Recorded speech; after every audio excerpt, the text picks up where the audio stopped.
آخری رسول ہیں، دین حضور پر آ کر کمپلیٹ ہو گیا، لیکن دین اسلام کا لفظ قرآن پاک میں موجود ہے۔ حضرت موسیٰ علیہ السلام نے بھی فرمایا، جن کی ترجمانی اللہ تبارک و تعالیٰ نے قرآن میں فرمایا ہے کہ موسیٰ علیہ السلام نے فرمایا وَأَنَا أَوَّلُ الْمُسْلِمِينَ، میں سب سے پہلا مسلمان ہوں گا۔ اسلام کا لفظ جو ہے حضرت موسیٰ علیہ السلام سے ہے، حضرت ابراہیم علیہ السلام سے، کئی نبیوں سے یہ ہے۔ تو اسلام جو ہے آدم علیہ السلام سے چلا ہے عقیدے کے اعتبار سے۔ اب ہم جس اسلام کی بات کر رہے ہیں پوری دنیا میں، یہ لوگ جس کو اسلام ٹارگٹ پر رکھتے ہیں وہ ہمارا یہی دین ہے جو میرے آقا صلی اللہ تعالیٰ علیہ وسلم پر آ کر کمپلیٹ ہو گیا۔ اب کمپلیٹ جس کے ساتھ ہوا ہے یقیناً وہ ہمارے رسول ہیں، میرے آقا صلی اللہ تعالیٰ علیہ وسلم آخری رسول ہیں، ہمارے آقا و مولا، بلکہ کل کائنات کے وہ مرجع اور محور ہیں۔ یہ سب عقیدہ ہمارا ہے۔ اب سوال یہ ہوتا ہے کہ جب ہم یہ تاریخ بتاتے ہیں تو ان کو سوال کرنے کا پہلے ہی حق نہیں ہونا چاہیے جو یہ کہتے ہیں اسلام کو ہی کیوں فالو کریں۔ اس سوال کا جواب میں بتاتا ہوں۔ پہلے ہی میں نے بتا دیا تھا، چھوڑو سارے جھگڑے چھوڑ دو، اس کو فالو کریں اس کو فالو کریں۔ میں نے تو تاریخ بتا دیا، پوری کائنات کا باپ جو سب سے پہلے انسان ہے وہ آدم علیہ السلام ہے۔ آؤ ہم اور آپ اپنے باپ کے دین پر قائم ہو جاتے ہیں اور وہ دین اسلام ہے، وہ دین اسلام ہے، آدم علیہ الصلاۃ و تسلیم۔ لیکن ایک بات یاد رکھنا، آدم علیہ السلام کے لا، ان کی شریعت اب نہیں ہے، ان کا عقیدہ، ان کی بنیادیں، وہ دین موجود ہے، لیکن ساتھ میں آدم علیہ السلام کو اگر مانتے ہو، چلو آ کر کے اس پر یہ بھی ماننا ہوگا کہ سیدنا آدم علیہ الصلاۃ و تسلیم جنت سے دنیا میں بھیجے گئے تھے، 300 ساڑھے 300 سال روتے رہے اللہ تبارک و تعالیٰ کی بارگاہ میں، اور پھر وہ ایک دن آیا جب اللہ نے ایک کلمہ ان کو القا فرمایا، اور پھر اس کلمے کے ذریعے سے آدم علیہ السلام کی توبہ قبول ہوئی۔ اور حدیثوں میں بعض تفاسیر میں یہ فرمایا گیا، آدم علیہ السلام نے اللہ کریم کی بارگاہ میں یہ پیش کیا تھا، عرض کیا تھا کہ اے مولا، جو تیرا سب سے حبیب نبی ہے محمد، اس کے واسطے وسیلے سے میری دعا قبول فرما۔ رب تعالیٰ نے آدم علیہ الصلاۃ و تسلیم کی دعا قبول فرمائی تھی۔ تو آج یہ بھی تسلیم کرو کہ آدم علیہ السلام کے اگر دین پر ہوں گے تو اس آدم علیہ السلام نے میرے نبی کے وسیلے سے اللہ کی بارگاہ میں دعا کی ہے، تو یقیناً وہ اکمل و اتم رسول ہیں جو اللہ کے محبوب ہیں، اور ان کا دین ہی سچا دین ہے۔ اب میں بتاتا ہوں دین اسلام کی ہی پیروی کیوں کرنی چاہیے۔ سوال یہ، اب میں اسی بات پر اگر چل پڑوں تو پوری رات گزر جائے۔ وجہ یہ ہے، میرا دین جس بات کا اعلان کرتا ہے اس کو امپلیمنٹ کر کے بتاتا ہے۔ دین اسلام میں کسی شوشے میں کمی نہیں ہے۔ اگر کمپیئر کرنے کی بات کریں گے تو کچھ لوگوں کو برا لگے گا، لیکن آپ کا سوال ہے کہ دین اسلام کی ہی کیوں پیروی کریں، کیوں اسی کو فالو کریں، تو پھر مجھے بتانا پڑے گا۔ دین اسلام کو فالو کرنے کے لیے اس لیے کہ پورے حیات کا اگر نظام تمہیں چاہیے اپنے جینے کا تو صرف اسلام ہی دیتا ہے، صرف اسلام دیتا ہے۔ یہ میرا چیلنج ہے، جینے کا سلیقہ صرف اگر تم چاہتے ہو تو جینے کے سلیقے میں یہ صرف یہ نہیں آتا چار دیواری کے اندر جینا۔ انسان کے جینے کے سلیقے میں اس کی تجارت بھی آتی ہے، اس کی شادی بیاہ بھی آتے ہیں، اس کے پڑوسی بھی آتے ہیں، اس کا بازار بھی آتا ہے، اس کا بزنس بھی آتا ہے، حتیٰ کہ اس کا حکومت کرنا، اس کا وزیر بننا، سپاہی بننا، یہ ساری چیزیں جینے کے حقوق میں آتے ہیں۔ اور ہر شوشے پر اسلام تمہیں پورا پورا چیپٹر عطا کرتا ہے، ایک مسئلہ نہیں، پورا پورا چیپٹر ہے۔ تم اگر وقت کے بادشاہ ہو تو بھی اسلام تمہیں پابند بنا کر کے دکھائے گا۔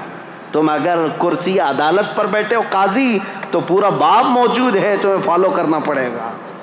تم اگر کسی اسکول کے ٹیچر ہو تو اسلام تمہیں اس کے بھی اسلوب بتائے گا۔ آج میرے عزیزو میں آپ کو بتاؤں، 1400 سال پہلے جب لا تھے ہی نہیں، بادشاہوں کے رول چلتے تھے، بادشاہوں کے قانون چلتے تھے۔ جو بادشاہ کے وہ رات میں خواب آ گیا وہ صبح قانون بن گیا۔ نہ پارلیمنٹ میں پاس کرانے کی ضرورت تھی، کچھ نہیں، بادشاہ کہہ دیا آج سے یہ قانون وہ قانون۔ اسلام نے سب سے پہلے یہ دنیا میں قوانین پیش کیے کہ نہیں، حکومت بھی چلے گی تو لا کے ذریعے سے چلے گی، اور اس لا کے اندر وقت کا خلیفہ بھی داخل ہوگا، وہ بھی شامل ہوگا، قانون اس کے اوپر بھی ہوں گے، کسی ایک کے اوپر نہیں ہے۔ کئی مرتبہ ایسا ہوا ہے میرے عزیزو، خلفائے راشدین سے افضل اس امت کے صحابہ میں سے لے کر آخری زمانے تک کوئی نہیں ہے۔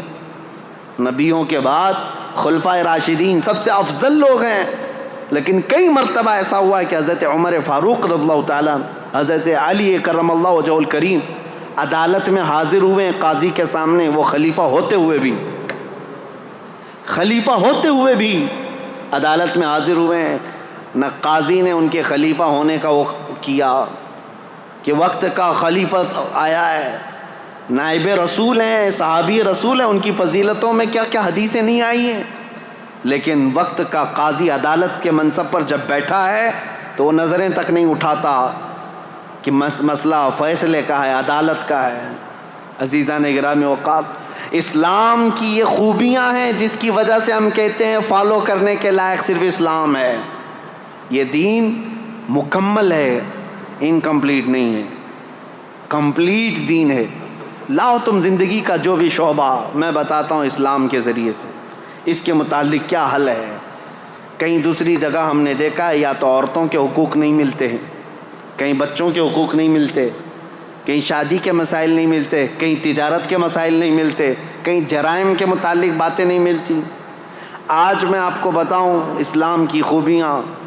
ایک ڈاکٹر ہے امریکن، وہ ابھی اسلام قبول کر چکی ہیں، لیڈی ڈاکٹر ہے، انہوں نے کہا میں نے بہت پڑھائی کی، دیکھا بہت سارا فرق یہ ہے کہ برائیوں سے ہر دین روکتا ہے، ہر مذہب روکتا ہے، بلکہ آج کے قوانین بھی روکتے ہیں، لیکن ان کے اندر دگلا پن ہے۔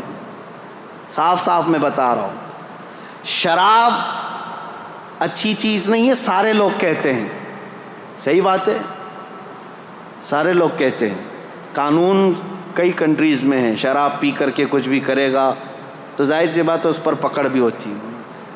جگہ جگہ روڈ پر ہم دیکھتے ہیں ڈونٹ ڈرنک اینڈ ڈرائیو، شراب پی کر کے گاڑی مت چلاؤ۔ کیوں میاں، کیا ہوتا ہے شراب پی کر؟ ارے یہ پولیس والے تو گھس گھس کر کے منہ سونکھتے رہتے ہیں کہ شراب پیا ہے کہ نہیں ہے، رات کو ان کی ڈیوٹی رہتی ہے شراب پیا ہے کہ نہیں، ہر ایک کا منہ چیک کرتے رہے۔ کیوں؟ قانون کے خلاف ہے، اور گاڑی اگر چلا رہا ہے شراب پی کر کے ٹھوکے گا، کسی کو مارے گا، خود بھی مرے گا، دوسرے کی بھی جان کو خطرے میں ڈالے گا۔ یہی مسائل ہے نا۔ ہم سوال یہ کرتے ہیں جب یہ اتنی خطرناک چیز ہے کہ کبھی بھی ایکسیڈنٹ کرتا ہے آدمی، کبھی بھی ایکسیڈنٹ کرتا ہے، کسی کو مار سکتا ہے، بلکہ پی کر کے جائے اور سیف ڈرائیونگ کر کے بھی جائے تو جا کے گھر میں بیوی کو تو مارتا ہی ہے، گھر میں پتہ نہیں کیا کیا کرتا ہے۔ کہاں یہ تو ہوتا ہے۔ ہم نے کہا یہ سب لکھ کر کے لگاتے آپ ہو، ڈونٹ ڈرنک اینڈ ڈرائیو، لیکن ہمیں یہ بتاؤ کہ اس کو پینے کی جگہ کہاں ہوتی ہے اور اس کو پلانے والے کو لائسنس کون دیتا ہے؟ کوئی ایک بھی شراب کی دکان کیا حکومت کی پرمیشن کے بغیر علل اعلان چلائے جا سکتی ہے؟ نہیں میاں، ایک طرف تم خود ہی لائسنس بانٹتے ہو کہ شراب بیچو، اور اس کے بعد پھر لوگوں کو پابندی بھی لگاتے ہو پینا نہیں۔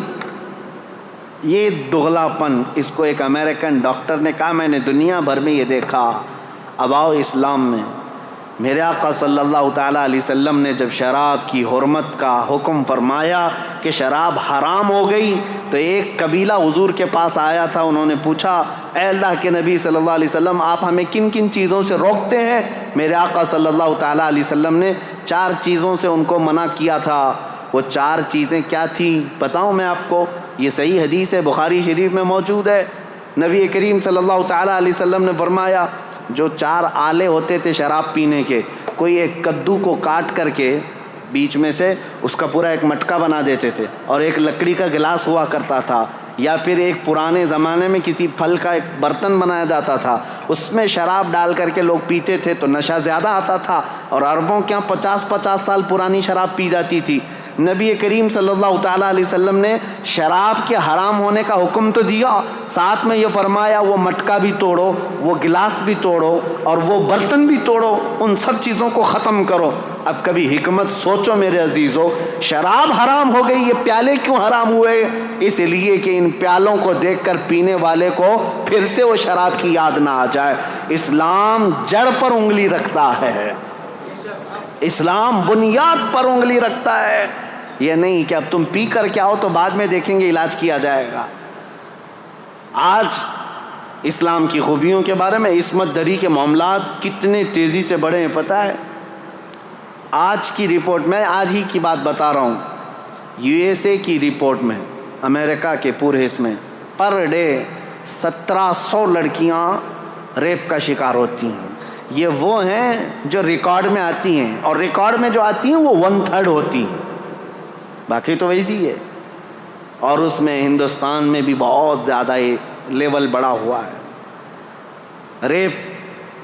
ہمارے ہاں تو آپ نے دیکھے اس پر کتنے احتجاجات ہوئے ہیں، چھوٹی عمر کے نابالغ لڑکوں کو جو حکومت کی نظر میں، ان لوگوں کے ذریعے سے بھی 16 سال کا 15 سال کا لڑکا شراب پی کر کے کسی لڑکی کو اچانک اٹھا لیا، 3-4 درندوں نے مل کر کے اس کی عصمت لوٹ لی، عزت لوٹ لی اور مار کر کے اس کو راستے پر پھینک دیا۔ یہ کتنے واقعات ہو رہے ہیں۔ اب اس پر بات 2-4 دن تک گرم رہتی، میڈیا میں چلتی ہے، لوگ سڑکوں پر آ جاتے ہیں، انصاف انصاف انصاف۔ میرے عزیزو، زنا ایک بہت سنگین جرم ہے۔ زنا پر اسلام نے جو پابندیاں لگائی ہیں وہ ہلکی نہیں ہیں، ہلکی نہیں۔ آپ میں سے کوئی بھی عزت والا، میں ان سے پوچھتا ہوں جو ہندو ہیں، جو کرسچن ہیں یا دوسرے دھرم والے، میں ان سے پوچھتا ہوں کیا تم اس بات کو پسند کرتے ہو کہ تمہاری بہن کو کوئی بھی اٹھا کر لے جائے اور اپنے بستر کی زینت بنائے؟ ہرگز نہیں پسند کرو گے، کوئی نہیں پسند کرتا اس بات کو۔ تمہاری ماں کو کوئی لے جائے، کوئی بہن کو لے جائے، کوئی بیٹی کو لے جائے، ہرگز تم بھی نہیں پسند کرتے۔ میرے دین کی خصوصیت یہ اپنی جگہ پر، میں ان سے پوچھتا ہوں تم پسند کرتے ہو؟ نہیں پسند کرتے۔ جب یہ اتنا گھناؤنا جرم ہے، نہیں پسند کرتے اس کو کوئی بھی، لیکن یہ کنٹینیو ہوتا چلا آ رہا ہے۔ کیوں ایسا ہے؟ اس کی وجہ کیا ہے؟ یہ بڑھتے ہوئے ریپ کے کیسز۔ میرے عزیزو، سارے دین، سارے دھرم اس کے خلاف تو ہیں، لیکن اسلام نے جو دردناک سزا رکھی ہے وہ ایسی ہے کہ زنا کرنے والا سوچ کر کے کانپنے لگ جائے۔ پورے سورہ نور کی شروعات اللہ تعالیٰ نے یوں فرمایا، سورۃ انزلناہا وفرضناہا وانزلنا فیہا آیات بینات لعلکم تذکرون الزانیۃ والزانی فاجلدوا کل واحد منہما 100 جلدہ ولا تأخذکم بہما رأفۃ فی دین اللہ ان کنتم تؤمنون باللہ والیوم الآخر وَلْيَشْهَدْ عَذَابَهُمَا طَائِفَةٌ مِّنَ الْمُؤْمِنِينَ۔ پوری آیت ہے، اللہ تعالیٰ فرماتا ہے زنا جس نے کیا، زنا کیا ہے؟ غیر قانونی کام کیا تم نے، شادی نہیں کیا تھا، ایک مرد اور ایک عورت، ان دونوں نے جسمانی تعلق قائم کیا، تو اللہ فرماتا ہے اگر یہ غیر شادی شدہ ہے، غیر شادی شدہ مطلب مرد بھی شادی شدہ نہیں تھا، عورت بھی شادی شدہ نہیں تھی، ان کی شادی کی بات نہیں ہو رہی، یہ پرسنل ان کے اپنے اپنے گھروں میں شادی شدہ اگر نہیں ہے تو ان کو 100 کوڑے مارو۔ کوڑا جو ہے نا وہ بیلٹ نہیں ہوتا ہے صرف، یا کوئی رسی کا نام نہیں، وہ چمڑے کا بیلٹ ہوا کرتا بڑا، ایک بار آج لگ جائے تو چمڑی ساتھ میں لگ کے آ جائے۔ 100 کوڑوں پر تو آدمی کی موت بھی ہو سکتی ہے، بلکہ قریب موت کی ہو جاتا ہے۔ اور اگر شادی شدہ ہے تو کہا گیا کہ پتھروں سے اس کو ہلاک کر دیا جائے گا، سنسار۔ اس کو لوگ مذاق میں لیتے ہیں۔ آج وہ لوگ یہ کہتے ہیں اتنا خطرناک کہ کسی کو مار دیا جائے گا۔ ہم نے ان سے پوچھا جن کی بیٹیوں کا ریپ ہوا ہے، ان سے پوچھو معلوم کرو، تو وہ کہتے ہیں نہیں، جو ریپسٹ ہے وہ اگر ہمارے ہاتھ میں آ جائے تو اس کو جلا دیں، اس کو کاٹ دیں، اس کو مار دیں گے ہم۔ یہی فرق ہے تمہارے میں۔ اسلام ہر بیٹی کو اپنی بیٹی کی عزت دیتا ہے۔ ریپسٹ کو یہ جو دردناک سزا دی گئی، زانی کو، قرآن کی ترتیب سنیے، صرف اتنا ہی نہیں ہے کہ ان کو رجم کیا جائے گا یا کوڑے مارے جائیں گے، بلکہ اللہ تعالیٰ فرماتا ہے وَلَا تَأْخُذْكُمْ بِمَا رَأْفَةٌ فِي دِينِ اللَّهِ، ان دونوں کے بارے میں اللہ کے دین میں کے معاملات میں ذرا برابر بھی نرمی مت کرنا، اللہ کا حکم ہے یہ۔ اور پھر اس کے آگے تیسرا حکم یہ ہے وَلْيَشْهَدْ عَذَابَهُمَا طَائِفَةٌ مِّنَ الْمُؤْمِنِينَ، ایسا نہیں کہ تنہائی میں کہیں کسی روم میں لے جا کر کے مار دو ان دونوں کو، اللہ فرما رہا ہے ان کی سزا پر سارے مومنوں کو جمع کرو، سب کے سامنے سزا ہوگی۔ یہ سزا اتنی دردناک ہوتی ہے میرے عزیزوں کہ انسان سوچنے سے بھی کانپنے لگ جاتا ہے۔ یہی تو وجہ تھی کہ اسلام نے جڑ پر پابندی لگائی۔ اب میں آپ کو بتاتا ہوں یہ بڑا گناہ ہے، بڑی سزا ہے، وہاں تک پہنچے ہی کیوں، ہم سزا دیں ہی کیوں اتنی بڑی، اور یہ آدمی وہاں تک جائے ہی کیوں، زنا ہوتا ہی کیوں ہے، زنا تک پہنچتا ہی کیوں ہے؟ اس کے لیے اب میں اسلام کی خصوصیت بتاتا ہوں۔ سوال یہی تھا نا کہ اسلام کو ہی کیوں فالو کریں، سوال یہی ہے نا اسلام کی پیروی کیوں کریں؟ اب سنو، تم تو اب زنا کے بعد ہو سکتا ہے قانون لگاؤ گے ریپسٹ کے لیے یہ ہے 10 سال کی سزا، 18 سال کی سزا، کسی کے ہاں 14 سال کی سزا، نابالغ بچی کے ساتھ ہو جائے تو اس کو عمر قید کی سزا۔ سزاؤں کا نفاذ یہ تو بعد میں ہوگا، اور تم تو یہ پہلے سے سوچ رہے ہو یہ کر کے آئے گا تب یہ سزا ہوگی۔ اسلام کیا کہتا ہے وَقُلْ لِلْمُؤْمِنِينَ يَغُضُّوا مِنْ أَبْصَارِهِمْ، اے محبوب اپنے غلاموں سے فرما دیں اپنی نگاہیں نیچی رکھیں، زنا تک جاتے ہی کیوں؟ وَلَا تَقْرَبُوا الزِّنَا إِنَّهُ كَانَ فَاحِشَةً، اللہ فرماتا ہے زنا کے قریب بھی مت جاؤ، وہ بہت بڑی بے حیائی۔ اور رب تعالیٰ نے صرف مومن مردوں سے نہیں فرمایا وَقُلْ لِلْمُؤْمِنَاتِ يَغْضُضْنَ مِنْ أَبْصَارِهِنَّ وَيَحْفَظْنَ فُرُوجَهُنَّ، اور اے محبوب مومنہ عورتوں سے بھی کہہ دیں وہ اپنی آنکھیں نیچی رکھیں، اپنی شرمگاہوں کی حفاظت کریں۔ وَلَا يُبْدِينَ زِينَتَهُنَّ، اے محبوب ان سے کہہ دیں اپنی مومنہ عورتوں سے، امتیوں سے، کہ وہ اپنی زینت کا اظہار نہ کریں۔ یہ قرآن کا حکم ہے۔ عورت اپنی زینت کا اظہار کس کے پاس کر سکتی؟ الا لبعولتہن، اپنے شوہروں کے پاس، او آبائہن، اپنے باپ کے پاس۔ یہ جن لوگوں کا ذکر آیا ہے قرآن میں ان کے سامنے، اپنے بیٹوں کے سامنے، اپنے بھانجوں کے سامنے، اپنے بھتیجوں کے سامنے، بس ان کے علاوہ کسی کے سامنے عورت اپنی زینت کا اظہار نہ کرے۔ اب مجھے بتاؤ اسلام نے کہاں روک لگائی ہے؟ جہاں سے شروعات ہوتی ہے، النظرۃ سہم من سہام الشیطان۔ اے نوجوانوں توجہ سے سن لو، میرے آقا صلی اللہ علیہ وسلم نے فرمایا نظر جو ہے شیطان کے تیروں میں سے ایک تیر ہے، نظر سے شروعات ہوتی ہے۔ نظریں دو چار ہوئیں، اس کے بعد پھر جسم حرکت کیا، دل کے اندر وسوسے پیدا ہوئے اور اس گناہ کے ارتکاب کے لیے آدمی دوڑ پڑا، لیکن شروعات ان آنکھوں نے کی تھی اور قرآن نے وہیں پر پابندی لگائی تھی۔ یہ میرے دین کی خصوصیات ہے۔ تم پوچھتے ہو اسلام کو یہ فالو کیوں کرے؟ یہ جرائم کو، کرائم کو ایسے روکتا ہے جہاں سے اس کی شروعات ہوتی ہے۔ جہاں چشمہ پھوٹنے والا ہے وہیں پر بند باندھ دو، پانی بہہ جانے کے بعد گٹر بند کرنے سے کچھ نہیں ہونا۔ جہاں سے سوتا پھوٹا ہے اسی کو روکنا ہے۔ اسلام وہاں پر بند باندھتا ہے، نظروں کو نیچی رکھو۔ چوری پھر بھی گھٹتی نہیں، آج چوری کا آپ یہ دیکھیں ریشو تو کم نہیں ہوا ہے، بڑھتا ہی جا رہا ہے۔ چوروں سے کیسے چھٹکارا حاصل کریں؟ اسلام نے اس کے لیے بھی حل بتایا۔ چور جو چوری کرتا ہے ضرورت کے تحت ہوتا ہے، شروع میں ایسا ہی ہوتا ہے کہ اس کو غربت چوری پر لے آتی ہے، اس کی ضرورت جو ہے چوری پر لے آتی ہے، یا تو گھر میں کوئی چیز کی کمی۔ شروع کی بات، پیشہ ور چور کی بات الگ ہے، جس کا پیشہ بن گیا، عادت بن گئی، وہ بعد میں ہوتا ہے، لیکن سٹارٹنگ چور کیسے کرتا ہے؟ اس کی ضرورت اسے چوری پر لاتی ہے۔ اسلام نے اس کے لیے سب سے پہلے سزا مقرر نہیں فرمائی، بلکہ پہلے سارے مسلمانوں پر زکوٰۃ کا نظام نافذ کیا۔ زکوٰۃ کا نظام ایسا نافذ کیا، امپلیمنٹ کیا ہے کہ تم میں سے ہر کوئی اپنے مال کا 2.5% نکالے۔ اگر صحیح معنوں میں مسلمانوں کا مال جس طرح بیت المال میں جمع ہوتا تھا نکل جاتا اور جو جو ضرورت مند ہوتا اس کے گھر پر یہ مال پہنچتا تو چوری پر ہاتھ کاٹنے کی سزا ہے اسلام میں. ہاتھ کاٹنا بعد میں ہوتا, چوری کرنا بعد میں ہوتا. جب اس کی ضرورت پوری ہو رہی ہوتی تو چوری کا خیال بھی دل میں نہیں آتا. ابتدا یہاں سے. آج یہ طوائف کے اڈے جو چلنے لگ گئے ان کو بھی باضابطہ لائسنس ملتا ہے. جسموں کو بیچنے والی عورتیں, بار میں کام کرنے والی عورتیں, کیا یہ انسان نہیں ہیں؟ ان کے جسموں کے ساتھ ہر کوئی کھیلتا ہے اور ان کو اپنی بستر کی زینت بنا لیتا ہے آسانی سے. کیا یہ عورت نہیں ہیں؟ عورت ہیں. یہ کسی کی بیٹی ہیں یا کسی کی بہن ہے. لیکن یہ بازار میں کیوں آئی؟ بازار میں ان کو کون لے کر کے آیا؟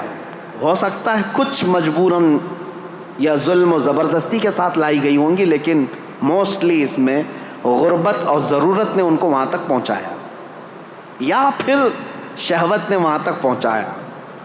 یہیں پر میں آج آپ کو بتاتا ہوں اسلام میں تعدد ازواج کا مسئلہ کیوں رکھا گیا, ایک سے زیادہ بیویاں کرنے کی اجازت کیوں دی گئی. اگر میں یہ بھی ریشو بتاؤں, پرسنٹیج بتاؤں, تو آپ جا کر کے مطالعہ کر کے دیکھ لینا. امریکہ میں آج کی تعداد میں مردوں سے 70 لاکھ عورتیں زیادہ ہیں. یو کے میں 40 لاکھ کے قریب مردوں سے عورتیں زیادہ ہیں. تعداد کاؤنٹنگ کی بات کر رہا ہوں, مردم شماری میں. رشیا میں بھی تقریباً 50 سے 60 لاکھ کے قریب عورتیں زیادہ ہیں. موسٹلی پوری دنیا میں اگر عورتوں کی تعداد اور مردوں کی تعداد کو کاؤنٹ کیا جائے تو اس میں عورتوں کی تعداد کئی لاکھ گنا زیادہ ہے. یہ جو بھونکتے رہتے ہیں اسلام 4 بیویاں کرنے کی اجازت دیا, اب یہ سول کوڈ ان کو اسی لیے سب سے زیادہ وہ ہے, ہندوؤں کے لیے قانون بنا ہوا ہے یہاں پہ کہ وہ ایک سے زیادہ شادی نہیں کر سکتے. ہندو میرج ایکٹ کے اندر دوسری شادی کرنا ان کے لیے غیر قانونی ہے. اور مسلمانوں کے لیے مسلم میرج ایکٹ کے اندر ہے کہ وہ دوسری شادی کر سکتا ہے. ہمارے یہاں اجازت تھی. میرے عزیزو, یہ زور زبردستی نہیں. جب لا بن رہے تھے انڈیا کے تب یہ دونوں کے دھرم کو سامنے رکھ کر کے ہی بنایا گیا تھا. ہندوؤں کے بھی بڑے بڑے لوگوں سے یہ پوچھا گیا تھا کہ تمہارے اندر یہ پروویژن ہونا چاہیے کہ دوسری کرنے کی. نہ نہ نہ نہ یہ تو پاپ ہے. تو ٹھیک ہے, پاپ ہے تو قانون بنا کر کے رکھا گیا کہ دوسری شادی اس میں نہیں ہونا چاہیے. مسلمانوں میں نہیں, جائز ہے. 4 تک کی اجازت ہے. کھلا رکھا گیا, اوپن رکھا گیا.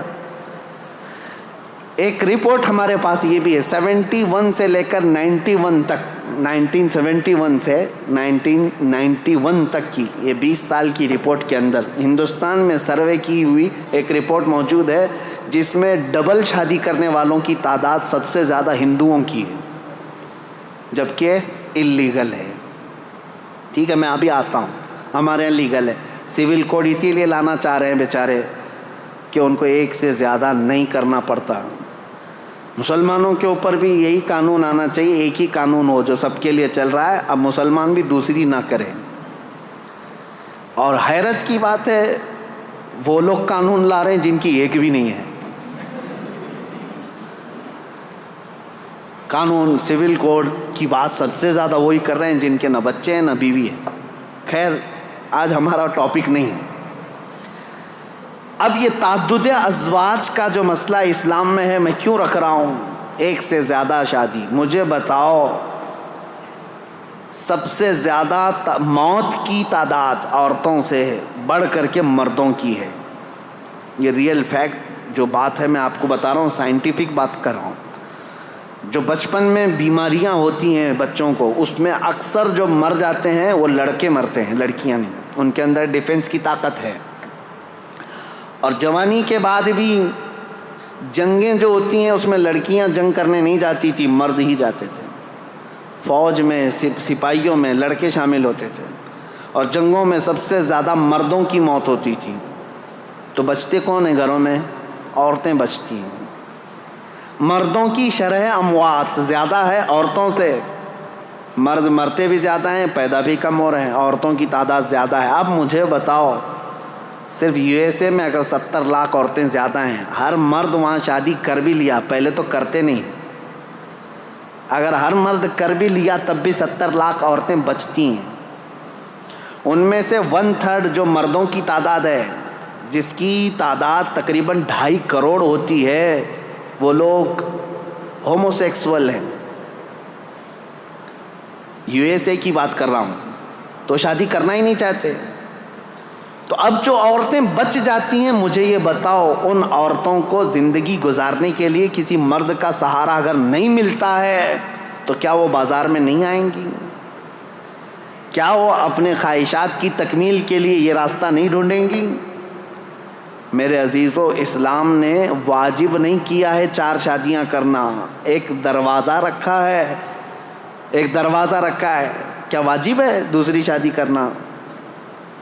یہاں اسلام نے ایک تمہارے لیے سہولت کا دروازہ رکھا ہے، اس پر ان کو اتنا واویلا ہے، لیکن حقیقت میں یہ ریئل لائف کے اندر آؤ کہ دنیا میں ہو کیا رہا ہے۔ ان عورتوں کو بھی انصاف دلانا ہے جو بغیر کسی شوہر کے پوری زندگی گزار کے چلی جاتی ہیں۔ اگر کوئی مرد ایک کے علاوہ دوسری کو نکاح کرتا ہے تو میرے عزیزو، یہ صرف وہ اپنے جسم کی تسکین کے لیے نہیں کر رہا، بلکہ ایک ایسی آوارہ ہونے والی عورت کو گناہوں سے بچا کر کے اپنے گھر کی ملکہ بنانا چاہ رہا ہے۔ اسلام کے اوپر اعتراضات جو کرتے ہیں، ان کے ہم باندیاں ہیں، باندیوں سے شادی کرتے ہیں، یعنی ایک سے زیادہ باندیاں جو رکھی جاتی ہیں۔ میرے عزیزو، اس میں بڑی حکمت تھی۔ پہلے جو ہے جنگوں میں جب ایک فوج کو دوسری فوج پر فتح حاصل ہوتی تو سامنے والوں کا سارا مال بھی لے آتے، وہاں کے جتنے قیدی ہوتے ان کو غلام بھی بنایا جاتا، اور ان کی جو عورتیں ہوتی تھی وہ باندیاں بن جاتی تھیں، باندیاں بن کر کے سب کو بانٹ دی جاتی تھی۔ یہ اسلامی میں نہیں، پہلے کی ساری قومیں یہ کرتی تھیں، اور ان عورتوں کے ساتھ بدترین سلوک کیا جاتا تھا، بدترین سلوک۔ ان کو جانوروں کے ساتھ باندھا جاتا تھا، اور پھر جب خواہش ہوتی ان کے ساتھ جمع کرتا آدمی، اور پھر ان کو وہاں باندھ کر کے رکھتا، باندیوں کو جو جنگوں میں حاصل کی ہوئی عورتیں ہوتی تھیں۔ یہ اسلام تھا۔ میرے آقا صلی اللہ تعالیٰ علیہ وسلم کے آخری الفاظ پتہ ہے؟ حضور کی وفات کے وقت سب سے آخری الفاظ 2 ہی تھے، الصلاۃ و ملک یمین، نماز اور اپنے ماتحت رہنے والی باندیوں کا خیال کرو، غلاموں کا خیال کرو۔ میرے آقا صلی اللہ علیہ وسلم نے اس وقت فرمایا جب آپ کی روح رب اعلیٰ کی طرف جا رہی تھی۔ یہ باندیوں کے حقوق کیوں میرے آقا نے فرمایا؟ کہ صرف یہ کام کاج کی مشینیں نہیں ہیں، ابھی اگر جنگوں کے بعد تمہارے ہاتھ آئی ہیں تو انہیں نکاح کرو اور ان کو اپنے گھر کی زینت بناؤ۔ وہ ملکہ بن کر کے رہی ہیں، 1 2 نہیں، ہزاروں تاریخ اسلام میں موجود ہیں جو صحابہ کے نکاح میں آئیں اور ان سے اولاد بھی ہوئیں، ان سے بڑے بڑے فقیہ اور محدث بھی پیدا ہوئے۔ ان عورتوں کو آوارہ ہونے سے اسلام نے بچایا۔ میرے عزیزوں، میں کتنی باتیں عرض کروں، اسلام کی ہی پیروی کیوں کی جائے؟ یہ خوبیاں اگر میں بتاتا رہوں، یہ آپ کے لیے نہیں ہے، آپ آلریڈی اللہ تعالیٰ کی طرف سے ہدایت دیے ہوئے ہیں۔ اللہ تعالیٰ نے آپ کو اسلام پہلے سے دیا ہے، یہ اس کا شکر ہے۔ میں ان لوگوں سے پوچھ رہا ہوں، ان لوگوں سے کہہ رہا ہوں جو یہ کہتے ہیں اسلام کی ہی پیروی کیوں کریں، اس کے اندر کیا خصوصیت ہے، اسلام کو فالو کیوں کریں؟ ان کے لیے میں کہہ رہا ہوں اسلام پورا نظام حیات ہے، پوری زندگی کا دستور ہے، اور چیلنج ہے میرا ہی، کوئی بھی لے کر کے آ کر کے دکھائے، میں بتاؤں گا کہ انکمپلیٹ ہے تمہارے ہاں، انکمپلیٹ۔ کسی بھی دین میں جاؤ۔ ایک اور خاتون کی بات میں کرتا ہوں، رشیا کی، وہ دین اسلام میں آئیں تو انہوں نے لکھا ہے، وہ بھی ایک خاتون ہے، نام میں نہیں جانتا یا یاد نہیں ہے ابھی مجھے نام۔ انہوں نے کہا کہ میں دین اسلام میں داخل ہوئی، لوگ یہ پوچھتے ہیں سبب کیا تھا، وہ کہتی ہیں کہ اس طرح سوال کرنا بھی میں اس کو غلط سمجھتی ہوں کہ اسلام کی اتنی بڑی عظمت کے لیے یہ سوال ہونا ہی نہیں چاہیے، کوئی اسلام میں آ رہا ہے تو کس وجہ سے آیا۔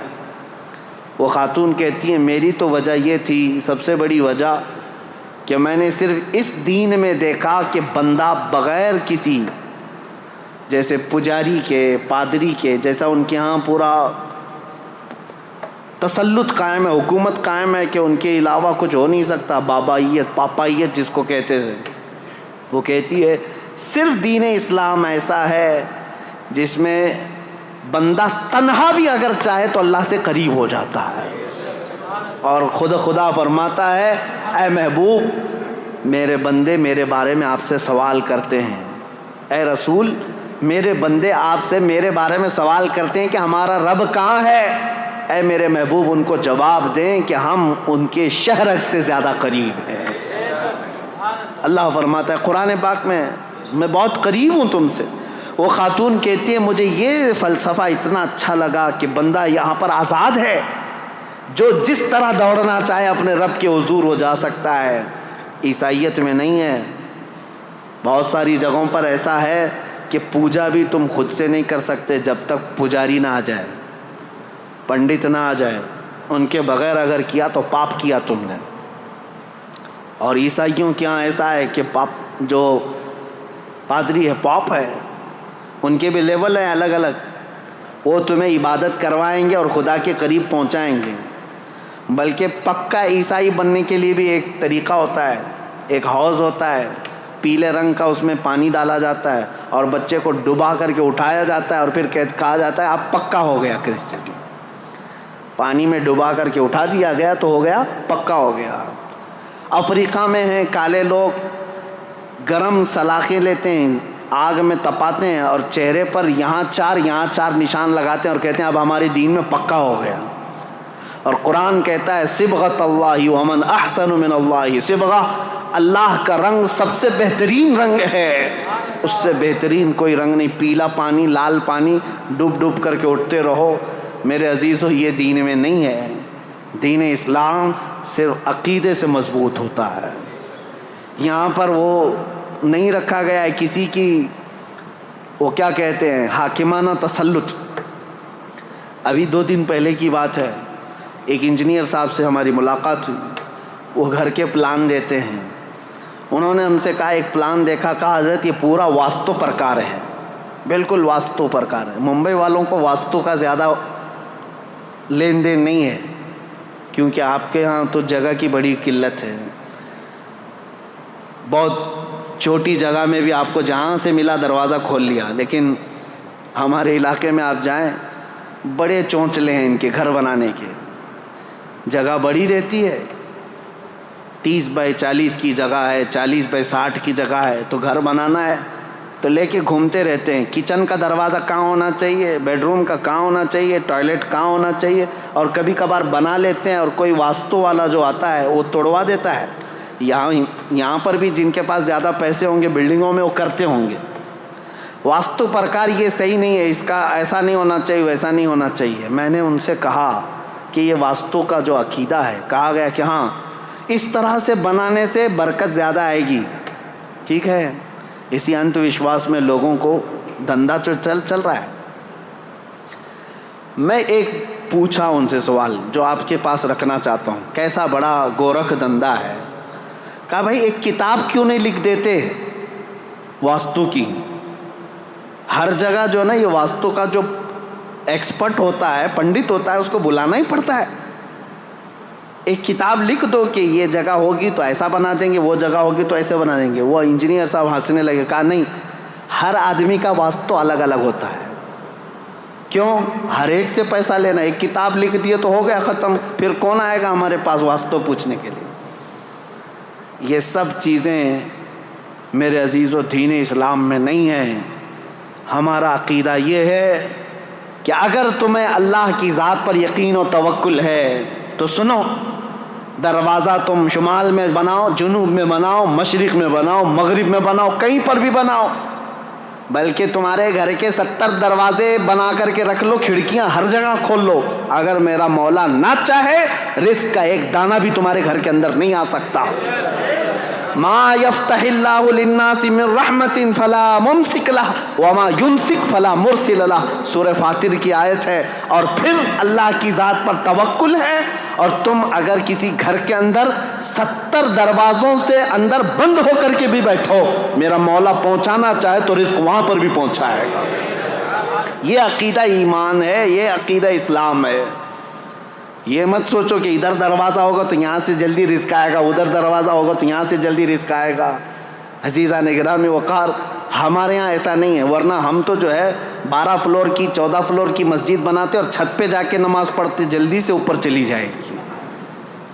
ہمارا یہ عقیدہ نہیں ہے۔ ہم خاک پر بھی سجدہ کریں، دل اگر جھک گیا ہے تو مولا اس کو بھی قبول فرمائے، اور اگر تمہارا دل جھکتا نہیں، یقین نہیں ہے اللہ کی ذات پر، تو آسمانوں میں اڑ کر کے بھی پڑھو، تمہارے منہ پر مار دی جائے گی۔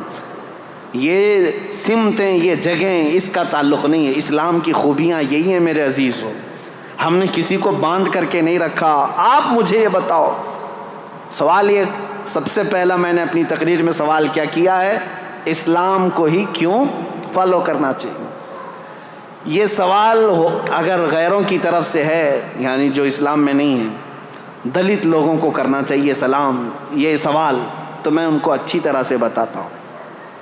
جو آج ہمارے ہندوستان میں ایک طبقہ ہے، ہندوؤں میں کاسٹ کیے گئے ہیں، اور برہمن، چھتریہ، اور پھر شودر ہے، ویشیہ، یہ سب جو ہے نا الگ الگ قسمیں کی گئی ہیں، اور لوگوں میں یہ بٹھایا گیا ہے جو برہمن ہیں وہ بھگوان کے برہما کے سر سے پیدا کیے گئے ہیں، اور باقی قومیں الگ، کوئی چھاتی سے پیدا کیا، کوئی بازوؤں سے، اور جو شودر ہیں، دلت ہیں، وہ پیروں سے پیدا کیے گئے ہیں۔ منوسمرتی میں تو صاف یہ لکھا ہوا ہے کہ اگر کسی برہمن نے گیتا کے شلوک کسی دلت آدمی کو سکھا دیا تو وہ اس کے ساتھ دوزخ میں جل جائے گا، جہاں پر بھی ہوگی ان کی نرک، وہاں وہ برہمن بھی جلے گا۔ دلت کو اگر سکھا بھی دیا ایک شلوک، کس کا؟ گیتا کا، کیونکہ چنڈال اس کو کہتے ہیں، یہ بار بار ہم سے کہتے ہیں، قرآن کہتا ہے انما المشرکون نجس، قرآن میں کہا گیا مشرک نجس ہیں۔ منوسمرتی اٹھا کر کے دیکھو گے تو آپ کو پتہ چلے گا جگہ جگہ دلت لوگوں کو چنڈال چنڈال ہی کہا گیا۔ چنڈال چور کو کہتے ہیں، اور جتنے دلت ہیں سب چور منوسمرتی کے قانون کے حساب سے۔ وہ بیچارے آج ان بھکت بنے ہوئے ان کے پیچھے گھوم رہے ہیں، ان کو پتہ نہیں ہے تم کو چنڈال سمجھتے ہیں، چنڈال۔ اور اس کے بعد یہ جو بھید بھاؤ ہے، چنڈال کو اگر ایک شلوک گیتا کا سکھا دیا تو کیا ہے؟ نرک میں جل جائے گا۔ کون؟ برہمن جل جائے گا۔ اور میرا نبی کہتا ہے تم نے اگر کسی کو ایک آیت بھی سکھائی، ساتھ میں جنت جاؤ۔ خیرکم من تعلم القرآن وعلمہ، میرے آقا فرماتے ہیں تم میں سب سے بہترین آدمی وہ ہے جو قرآن سیکھے اور دوسرے کو سکھا دے۔ یہاں بھید بھاؤ نہیں رکھا گیا، یہ نہیں کہا گیا چنڈال کو نہیں سکھاؤ گے۔ ہمارے ہاں کسان کا کام کرنے والا، کھیتی باڑی کرنے والا ایک عام کسان کا بیٹا بھی اگر حافظ قرآن ہو تو بڑے بڑے امیروں کا بھی امام بن سکتا ہے، مسلح اس کا حق ہے۔ ہم اس کی ذات پات کو نہیں دیکھتے کہ تو خان ہے کہ پٹھان ہے کہ شیخ ہے، کیا ہے۔ مصلح پر امام کو ہم یہ کہہ کر کے نہیں بڑھاتے، ہم مصلح پر جس کو بڑھاتے ہیں یہ دیکھ کر کے کہ تو میرے مصطفیٰ کی کتنی سنتوں پر عمل کرتا ہے۔ قرآن سب کے لیے عام رکھا گیا ہے۔ میرے عزیزو، ان سے میں کہتا ہوں، آپ یہ کہہ رہے نا کیوں اسلام ہی، کیوں اسلام کو فالو؟ ایک ہی سوال پر میں آ گیا ہوں، حالانکہ مجھے ابھی تاریخ اسلام بتانی تھی۔ سب سے پہلا سوال یہی تھا کہ اسلام کو ہی فالو کیوں کریں؟ صاف سی بات ہے، آپ یہ بھید بھاؤ کو ختم کرنے والی چیزیں لے کر، ہاں کچھ لوگ کہتے ہیں آپ کے یہاں بھی ہیں برادریاں ہیں، میں کہتا ہوں ہزار ہمارے یہاں شرابی ہوں، جوے باز ہوں، چور ہوں، برادریوں میں فرق کرنے والے لوگ ہوں، میں ان کو یہ نہیں کہتا کہ وہ اسلامی قانون پر عمل کر رہے ہیں، یہ ان کا اپنا بنایا ہوا طریقہ ہے، بدعتیں ہیں، ورنہ میرے آقا صلی اللہ تعالیٰ علیہ وسلم کا جو دین ہے وہ ان سب چیزوں سے پاک ہے۔ اس لیے میں مسلمانوں سے کہتا ہوں، خاص طور پر ہمارے شمال ہند میں اتر پردیش، بہار اور بنگال، اس طرف جو ہے یہ برادریوں کا تعصب اتنا زیادہ ہے، یہ انصاری ہے، یہ جولا ہے، یہ خان ہے، یہ پٹھان ہے، یہ شاہ ہے، یہ شیخ ہے، یہ منصوری ہے، انصاری ہے، نہ جانے کتنی چیزیں بنا کر کے رکھا ہے۔ ٹھیک ہے، خاندان تعارف کے لیے تھا، ایک دوسرے کو پہچاننے کے لیے قبائل بنے گئے تھے، لیکن یہاں تو ایک دوسرے کو جھگڑا کرنے کے لیے، ایک دوسرے کو نیچا دکھانے کے لیے۔ میں ایک علاقے میں پروگرام کر کے ابھی آیا ہوں، حج سے پہلے کی بات ہے، میں نام نہیں بتاتا، اس پورے علاقے میں ایسا ہے، انصاریوں کا ایک گٹ ایک محلے میں رہتا ہے، مسلمان ہیں سارے، یہ ایک برادری ہے. اور پھر ابھی قریب کی بات ہے کہ کوئی الیکشن کے لیے کھڑا ہو گیا، پٹھان تھا، خان تھا، سارے انصاریوں نے مل کر کے ہرایا، کہا ہندو جیتے گا چلے گا لیکن پٹھان نہیں. نعوذ باللہ من ذالک. میں نے پوچھا کہ وہ جو خان صاحب کھڑے تھے، مجھے اس سے لینا دینا نہیں ہے کہ کون جیتتا ہے کون ہارتا ہے، لیکن میں کہہ رہا ہوں یہ تعصب کیوں آیا؟ میں نے کہا کیا وہ بدعقیدہ تھے؟ کہا نہیں، بدعقیدہ تو ہمارے محلے میں ہے ہی نہیں، وہ بھی مسلک اعلیٰ حضرت والا، ہم بھی مسلک اعلیٰ حضرت. میں نے کہا یہ تعصب کہاں سے آیا؟ کہا نہیں، اگر وہ آتے تو ہم کو مارتے، تم لوگ کم ذات والے لوگ ہو. نعوذ باللہ من ذالک. یہ تمام چیزیں ان لوگوں سے تمہارے درمیان آئی ہیں جن کے ساتھ آج اٹھک بیٹھک ہو رہی ہے. شودر لوگوں کے ساتھ جو سلوک برہمن کرتے ہیں، یہ سب چیزیں اسلام میں بالکل نہیں ہیں. اسلام ان چیزوں سے پاک ہے. آپ کو پتہ ہے ایک بار حضرت ابو ذر غفاری رضی اللہ تعالیٰ عنہ نے حضرت بلال کو صرف یہ کہا تھا، کالی ماں کے بیٹے. میرے آقا صلی اللہ علیہ وسلم اتنے ناراض ہوئے تھے، پوچھا تھا افیک الجاہلیہ، اے ابو ذر ابھی تمہارے اندر جاہلیت ہے، ابھی جہالت کے زمانے میں پل رہے ہو. حضرت ابو ذر آئے، حضرت بلال کو یہ نہیں کہا کہ غلطی ہو گئی معاف کر دو، کہا ہاتھ پکڑ کر کے لائے، مسجد میں لیٹ گئے، کہا اے بلال تم اپنا یہ کالا پیر میرے چہرے پر رکھ کر رگڑ دو تاکہ مجھے میری غلطی کا احساس ہو جائے. میں نے کیسے کہہ دیا تم کو کالی عورت کے بیٹے، مجھ سے خطا ہوئی، اب تم یہ اپنا پیر میرے چہرے پر رکھو، میں اس لائق ہوں. وہ اس بات کو بھی پسند کر رہے تھے کہ بلال اگرچہ کالے ہوں لیکن اپنا پیر میرے چہرے پر رکھ دیں. حضرت بلال نے ان کو اٹھا لیا، سینے سے لگا لیا، کہا میرے اور تمہارے درمیان جو کامن چیز ہے وہ یہ ہے، تم بھی اسی رسول کے غلام ہو جس کا غلام میں ہوں. یہ چیز ہمیں دین اسلام میں جوڑے رکھتی ہے. عزیزان گرامی اوقات، تم سوال یہ کر رہے ہو اسلام کو ہی کیوں فالو کیا جائے؟ یہ اسلام کی خصوصیت ہے کہ فلسطین کا بچہ روتا ہے تو ہمارے درمیان ہمارے دل کے اندر بھی درد اٹھتا ہے. اسلام نے جوڑ کر کے رکھا ہے. یونیٹی ایسی ہے، اللہ کی قسم حج کر کے آؤ تو پتہ چلے گا، حج کر کے آؤ پتہ چلے گا وہاں اللہ کریم نے ایک لباس میں پوری دنیا کو کس طرح سے بلایا ہے. کسی بادشاہ کو تم پہچان نہیں سکتے. ابھی پچھلے سال کی بات میں 2022 میں افریقہ کا ایک ملک ہے، چھوٹا سا ملک ہے، وہاں کا پریسیڈنٹ آیا تھا اور ہر پریسیڈنٹ کو ایک پروٹوکول دیا جاتا ہے سعودی گورنمنٹ کی طرف سے. اس کو کچھ فوجی دیے جاتے ہیں، گاڑی اسپیشل ہوتی ہے، ان کے ٹینٹ الگ لگتے ہیں، لیکن اس نے ساری چیزوں کو قطعاً منع کیا تھا. کہا تھا کہ میں جس طرح میری کنٹری کے لوگ حج کے لیے جا رہے ہیں میں ویسی حج پہ جاؤں. اور اس کی ایک فوٹو وائرل بھی ہوئی تھی، مینا کے روڈ پر وہ بغیر بستر کے ہاتھ کا تکیہ بنا کر سو رہا تھا. اپنے ملک کا بادشاہ ہے. 1 سال پہلے کی بات دیکھا ہم نے اور پھر یہ احساس ہوا اللہ کریم نے اسلام میں یہ خصوصیت رکھی ہے. حضرت عمر فاروق رضی اللہ تعالیٰ عنہ بھی وہی کھاتے تھے، حضرت ابو بکر بھی وہی کھاتے تھے جو مدینے کے عام لوگ کھایا کرتے تھے.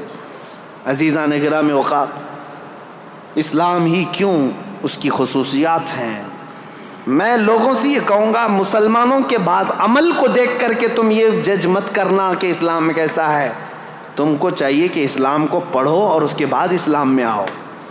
میں سب کو دعوت دے رہا ہوں، RSS والوں کو بھی دعوت ہے، کھلی دعوت ہے، آخری سانس تک یہ دعوت ہے، کیونکہ اچھائی کی دعوت تو دینا ہے نا. کسی کو ڈر لگتا ہے تو جائے، اچھائی کی دعوت ہے. میرے نبی پاک صلی اللہ تعالیٰ علیہ وسلم کا دین ہے. جب آپ ہمیں دعوت دیتے ہیں کسی چیز کی تو ہم بھی آپ کو دعوت دے سکتے ہیں، آؤ پڑھو. لوگوں کے عمل دیکھ کر کے جج مت کرنا کہ اسلام ایسا ہے ویسا ہے. لوگوں کے عمل سے نہیں، اسلام اپنی حقانیت سے چل رہا ہے. اب دوسرا اس پر جو اعتراض ہمیشہ ہوتا رہا ہے، آج بھی ہوتا ہے، اسلام تلوار کے زور سے پھیلا. ایک بھونڈا اعتراض ہے جنہوں نے سمجھا نہیں. میں ان سے کہتا ہوں تاریخ میں تم کو کسی نے پٹی پڑھا دیا اسلام تلوار سے پھیلا، تلوار سے پھیلا. آج پتہ ہے آپ کو سب سے زیادہ تیزی سے پھیلنے والا دین آج بھی دنیا میں اسلام ہے. آج واشنگٹن کی نیوز نکال کر کے دیکھ لیں آج کی آپ کہ وہاں پر مسلمان کتنی تعداد 10 سال کے اندر کتنے ہوئے. کہا کہ وہاں پر 260% بہت زیادہ ہو گئے ہیں 10 سال کے اندر مسلمان بڑے, اور کرسچن صرف 47%. سب سے زیادہ اسلام تیزی سے پھیل رہا ہے یو کے میں, یو ایس میں, رشیا میں, افریقہ میں, سب جگہ ہے. اسلام آج بھی اسی طرح سے تیزی سے پھیل. یہ جو بوکھلاہٹ ہے نا آپ جو دیکھ رہے ہیں, یہ جو کیڑے مکوڑے اچانک آ رہے ہیں, کیوں؟ ان کو ایسا لگ رہا ہے کہ یہ چند سالوں میں تو یہ سب پورے حاوی ہو جائیں گے. ان کے بچے بھی زیادہ ہیں, ان کے یہاں عورتوں کو بھی زیادہ کرنے کی اجازت ہے, 4 ہیں. وہ دیکھتے نہیں, وہ پاگل کتا کہتا تھا کہ 2029 میں تو ہندوستان کا پردھان منتری مسلمان ہو جائے گا.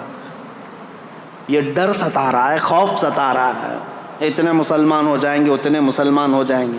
اب میں یہ باتیں اس لیے کر رہا ہوں کہ ان کو یہ پتہ ہے کہ مسلمان آج بھی بڑھ رہے ہیں.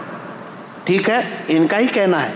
مسلمانوں کی تعداد بہت زیادہ ہو گئی, ہندوستان کی بھی بات کر رہے ہیں, یو ایس میں بھی بات کر رہے ہیں, رشیا میں بھی, سب جگہ پر. اب میں آپ سے پوچھتا ہوں ان لوگوں سے جو کہتے ہیں اسلام تلوار کی زور سے پھیل رہا ہے, تو مجھے بتاؤ یو ایس میں کون تلوار لے کر کے گھوم رہا ہے اسلام پھیلانے کے لیے؟ رشیا میں کون تلوار لے کر کے پھیلا رہا ہے اسلام؟ یو کے میں کون پھیلا رہا ہے؟ ارے میاں آج تو بالکل الٹا مسئلہ ہے. تمہاری ساری میڈیا لگ گئی ہے ہمیں دہشت گرد ثابت کرنے پر, باوجود اس کے لوگ چوک در چوک اسلام میں داخل ہو رہے ہیں. ہالینڈ کا وہ شخص آپ کو پتا ہے جو چند سالوں پہلے کہتا ہے کہ میرے نزدیک سب سے برا دین دھرم اسلام تھا, سب سے برا دین, اور سب سے برے لوگ میرے نزدیک مسلمان تھے. آج وہ الحمدللہ مسلمان ہے, اور میرے آقا صلی اللہ تعالیٰ علیہ وسلم کی سیرت پر پوری کتاب لکھ رہا ہے. آپ کو پتہ ہے افریقہ کا ایک عیسائی اس سال حج پر آیا ہوا تھا, عیسائی پادری تھا, جس نے کہا تھا کہ میرے فالوور میں 1 ملین لوگ ہیں عیسائی. اس نے خود کہا آج میں غار ہیرا جو جبل نور پر ہے پہاڑی مکہ میں, اس کی مٹی چوم کر کے وہ رونے لگا, جو پیدائشی عیسائی ہے. میں بتاتا ہوں میرے عزیزو, اس کی بھی کلپ وائرل ہوئی تھی, آپ لوگوں نے دیکھا ہوگا. اس نے کہا کہ میں اس میں فخر محسوس کرتا ہوں, اسلام میں آیا اور سارے لوگوں کو اس دین میں لاؤں گا. مجھے یہ فرق نہیں پڑتا, میرا ٹاپک یہ نہیں ہے. میرا ٹاپک یہ ہے, میں پوچھنا چاہتا ہوں اس عیسائی پادری کی گردن پر کس نے تلوار رکھی؟ اسلام قبول کرو. جھوٹا پروپیگنڈا پھیلاتے ہو کہ اسلام تلوار کی زور سے پھیلا ہے. پریکٹیکل تو کسی کو نظر نہیں آتا. آپ نے کہیں سنا ہے؟ آپ نے کہیں سنا ہے کہ تلوار کی زور سے پھیلایا جا رہا ہے اسلام؟ نہیں ہے. میرے عزیزو, آج تو مسلمانوں کو ٹرول کرنے کے لیے تم نے ہر ہتھ کنڈا اپنا لیا. آتنکوادی یہ ہیں, ریپسٹ یہ ہیں, چور یہ ہیں, بہت زیادہ آوارہ یہ ہیں, نشہ خور یہ ہیں, ساری چیزیں تو تم نے ڈال کر کے رکھی ان کے اوپر الزامات. لیکن جو دین اسلام میں آ رہا ہے میرے عزیزو, وہ ہمارے عمل کی وجہ سے نہیں آ رہا ہے, وہ دین اسلام کی حقانیت کی کشش ہے جو قیامت تک کھینچتی رہے گی لوگوں کو. لوگ اس میں آئیں گے. اذا جاء نصر اللہ والفتح ورأیت الناس يدخلون فی دین اللہ افواجا. میرا رب فرماتا ہے جب اللہ کی مدد آ جائے گی, اے محبوب آپ دیکھیں گے لوگ اسلام میں فوج در فوج داخل ہوں گے, فوج در فوج داخل ہوں گے. RSS کے گوا کے رہنے والے ایک بڑے دانشور آدمی ہیں, انہوں نے کچھ سوالات کیے ہیں مسلمانوں کے متعلق, مجھے جواب دینا تھا. 10 سوالات انہوں نے کیے تھے, لیکن ابھی وہ ہمارے ٹاپک سے ریلیٹڈ نہیں. صرف ایک ہی بات انہوں نے کہا کہ مسلمانوں میں یہ عقیدہ کیوں ہے کہ کافروں کا صفایا ہو جائے گا, اسلام غالب آ جائے گا, کافروں کا صفایا ہو جائے گا. جواب صرف اتنا ہے, سمجھنے میں آپ کی غلطی ہو گئی. کافروں کا صفایا ہو جائے گا انہوں نے کیا سمجھا؟ قتل کر کے مار ڈالیں گے سب کو. ہاں ہم بھی کہتے ہیں ہوگا صفایا, گردنوں کا صفایا نہیں, شرک اور کفر کی غلاظت کا صفایا ہوگا. حضور اکرم صلی اللہ تعالیٰ علیہ وسلم کی نسل پاک میں ایک امام آئے گا جس کو امام مہدی کہا جائے گا, اور اس امام مہدی کے فوج اور ان کی تبلیغ پر پھر سب کفار کا صفایا ہوگا۔ مطلب یہ نہیں ہے کہ گردنیں مار دی جائیں گی، مطلب یہ ہے کہ دلوں کے اندر جو کفر و شرک کی غلاظت ہے اس کا صفایا ہوگا، اور پھر شرق سے لے کر غرب تک، شمال سے لے کر جنوب تک، ہر ایک کی لفظ، ہر ایک کی صدا ہوگی لا الہ الا اللہ محمد رسول اللہ۔ یہ ہمارا کہنا ہے۔ ہم یہ کہتے ہیں آپ خامخواہ کیوں ڈرے ہوئے ہیں کہ قتل ہو جائے گا؟ ہم قتل کی بات کہیں نہیں کیے کہ صفایا ہو جائے گا، قتل ہو جائے گا۔ اور پھر یہ جو پروپیگنڈا پھیلایا جاتا ہے میرے عزیزوں، تلوار کی زور سے پھیلا، تلوار کی زور سے پھیلا۔ ذرا دامن میں جھانک کر کے دیکھو، تاریخ پڑھ کر کے دیکھو، ہندوستان میں 700 سال تک تھے مسلمان حکومت کرتے ہوئے۔ اگر روز تلوار لے کر کے بیٹھے ہوتے تو ایک کیڑا بھی نہیں بچتا، ابھی کوئی کیڑا بھی نہیں بچتا۔ سب کو زبردستی اگر داخل کیا گیا ہوتا تو سب 700 سال بہت ہیں، بہت ہیں میرے عزیزو۔ دین اسلام نے آزاد رکھا تمہیں۔ آج مندریں بھی باقی ہیں 1000 سال پرانی، 800 سال پرانی، 900 سال پرانی۔ ہندوستان میں وہ مندریں بھی موجود ہیں اور لوگ بھی موجود ہیں، دھرم بھی موجود ہے۔ ہم نے زور زبردستی کسی کو بلایا ہی نہیں۔ قرآن میں اللہ فرماتا ہے لا اکراہ فی الدین، دین میں کوئی زور زبردستی نہیں، لیکن قیامت کا دن آنا ہے، فیصلہ تو اس دن ہونا ہے۔ اب اسلام کی خصوصیات یہ پوچھ رہے تھے کہ کیوں اسلام کو فالو کریں، اور پھر یہ اعتراضات، اسلام تلوار کی زور سے پھیلا، یہ ساری چیزیں ایک پروپیگنڈا ہے میرے عزیزو، پروپیگنڈا ہے۔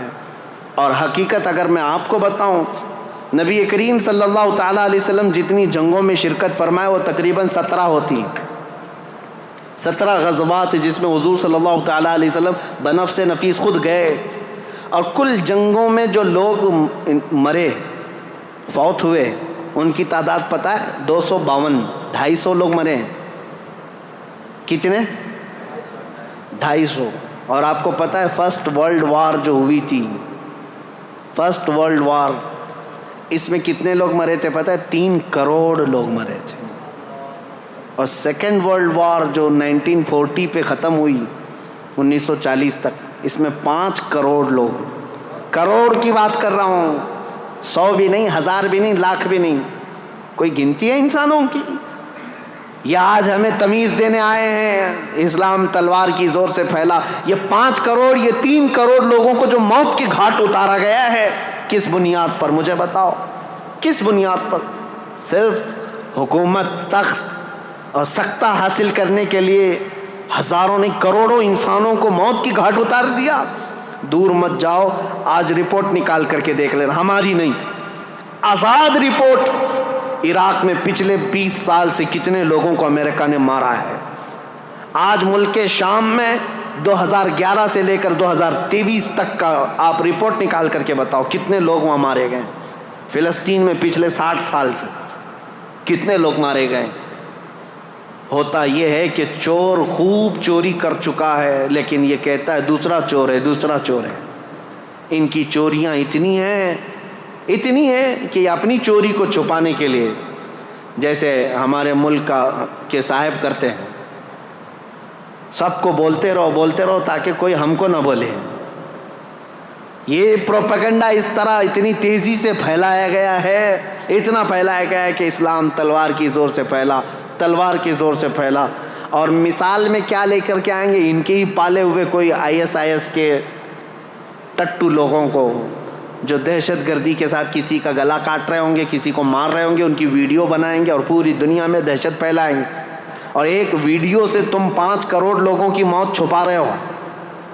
آج پتہ ہے یہ سارا نظام، اگر میں تاریخ کے حساب سے بیٹھوں کتنی موتیں ہوئی ہیں، تمہاری آنکھیں پھٹی رہ جائیں گی۔ عراق کی موتیں، ملک شام کی موتیں، ابھی یمن میں، افغانستان میں 20 سال یہ درندوں کی طرح ناچتے رہے پورے نیٹو کی فوجیں، تقریباً 45 کنٹریز کی فوجیں 20 سال تک افغانستان میں کیا کر رہی تھیں؟ مارا ہے انہوں نے، ہزاروں کی تعداد میں عام شہریوں کو مارا ہے۔ اتنی موتیں ہو جانے کے بعد اب سوال کرنے کا حق بھی نہیں بنتا تم کو کہ تم اسلام پر انگلی اٹھاؤ گے، جہاں میرے آقا صلی اللہ تعالیٰ علیہ وسلم کی زندگی پاک میں 17 جنگوں میں کل کتنے لوگ مارے گئے تھے؟ ایک طرف 250 کو رکھو، ایک طرف 8 کروڑ لوگوں کو، کوئی کمپیریزن ہے؟ کوئی تقابل ہے؟ میرے عزیزو، تاریخ کی سچائیاں آپ کے سامنے میں رکھنا چاہتا ہوں. اسلام پر اعتراضات کرنے والے کبھی ان چیزوں کو لے کر کے آتے ہیں، کبھی ان چیزوں کو لے کر کے آتے ہیں. بہت سارے اعتراضات ہیں. ابھی قربانی کا وہ گزرا، سعودیوں کے بھی اب نخرے زیادہ ہو گئے، وہ قربانی سے ابھی بچنے کی کوشش کر رہے ہیں. ابھی وہ نیوٹرل بننے کے لیے، ابھی دیکھا انہوں نے اپنا ایک نمائندہ یا ہندوستان بھیجا جو مندروں کی زیارت کرنے آیا ہے. یہ وہی ظالم لوگ ہیں جو ہمیں اولیاء اکرام کے مزارات پر جانے پر شرک کے فتوے لگاتے تھے. آج ان کا سب سے بڑا امام آیا ہوا ہے ہندوستان میں، جو دلی کے اور پتہ نہیں کہاں کہاں کے مندروں کی زیارت کرنے آیا ہے، اور بڑے شوق سے زیارت کر رہے ہیں اور تاریخ سمجھ کر کے. اور وہاں میرے آقا صلی اللہ تعالیٰ علیہ وسلم کے آثار کو مٹا کر کے رکھا ہے شرک اور بدعت کے نام پر. خیر وہ بات الگ ہے. یہ نیوٹرل بننے کے لیے، لوگوں کی واہواہی لینے کے لیے اب قربانی کے مسئلے پر بھی آ گئے ہیں. اس سال حج کے دوران ہم نے دیکھا ہے قربانیوں کا کیا کیا سلسلہ ہوتا ہے. بہرحال میں یہ کہہ رہا ہوں، یہ جگہ جگہ سے یہ بات اٹھاتے ہیں. اسلام اگر اتنا ہی اچھا ہے تو اتنے جانوروں کو کیوں کاٹ دیا جاتا ہے بقرعید دن؟ ہر مسلمان مالک کے نصاب جو ہے بکرے کو کاٹتا ہے، گائے کو کاٹتا ہے، بھینس کو کاٹتا ہے، اونٹ کو کاٹتا ہے، جو جائز جانور ہیں ان میں. اب تو ہم یہاں پر گائے نہیں کاٹتے، لیکن جو بھی کاٹتے ہیں اس کا اتنا واویلا مچایا جاتا ہے. پتہ ہے یہ جانور کیوں کاٹے جاتے ہیں؟ یہ ہمارا دینی فریضہ ہے. لیکن حقیقت میں آپ کو بتاؤں، ایسے لوگوں کا یہ اعتراض ہے، ان کو کبھی دوسرے گھر نہیں نظر آتے. یہودی دین میں بھی قربانی ہے، عیسائیوں کے دین میں بھی قربانی ہے، ہندوؤں میں بھی قربانی ہے. ان کے ابھی یہاں بلی چڑھانا ہے. بلکہ یجروید میں ہے، وید ہیں ان کے 4، سام وید، اتھر وید، یجروید، رگ وید. یجروید کے اندر یہ بات موجود ہے آج بھی کہ بھگوان کو کون کون سی چیزیں پسند ہیں. اس میں کئی جانوروں کے نام ہیں، اور خود رام کے بارے میں رامائن میں لکھا ہوا ہے کہ وہ ہرن کا شکار بہت شوق سے کرتے تھے. آج کرتے تو شاید بہت لمبا کیس ہوتا. ہاں ہرن کیونکہ ہمارے ہاں غیر قانونی اس کا شکار نہیں ہو سکتا.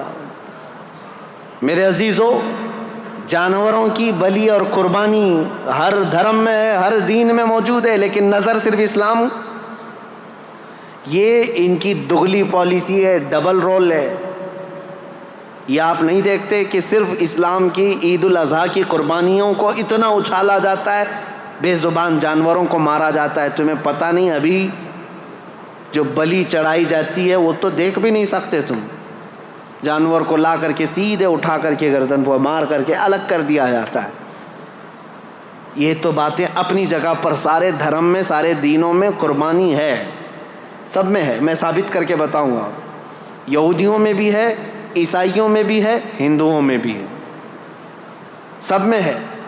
لیکن ان کو پاپ جو لگتا ہے وہ صرف مسلمانوں کا عمل لگتا ہے. اور تو اور میرے عزیزوں، اسلام پر اعتراض کرنے والے سال بھر میں ایک دن قربانی کرتے ہو نا، ایک دن قربانی کرتے ہو. ان سے میں پوچھتا ہوں ذرا ڈیٹا نکال کر کے بتاؤ، میک ڈونلڈ والا کتنے کاٹتا ہے، KFC والے کتنے کاٹتے ہیں؟ یہ شدھ شاکاہاری لوگوں سے پوچھ رہا ہوں. تم نے اپنے ملک میں ان کو پرمیشن دے کر کے رکھا ہے. یہ ملٹی نیشنل کمپنیاں ہیں، تمہیں پتہ ہے پر ڈے کئی لاکھ گائے میک ڈونلڈ والا کاٹتا ہے.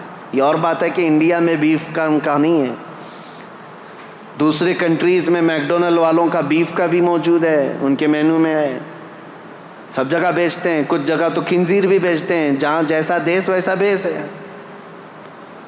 لیکن کبھی آج تک ان میں سے کوئی بھی کیڑا اٹھا اور کہا کہ یہ تو نان ویج والا ہے، اس کو یہاں پرمیشن نہیں دینا چاہیے؟ نہیں، سب جگہ تم شوق سے ان کو چلاتے ہو.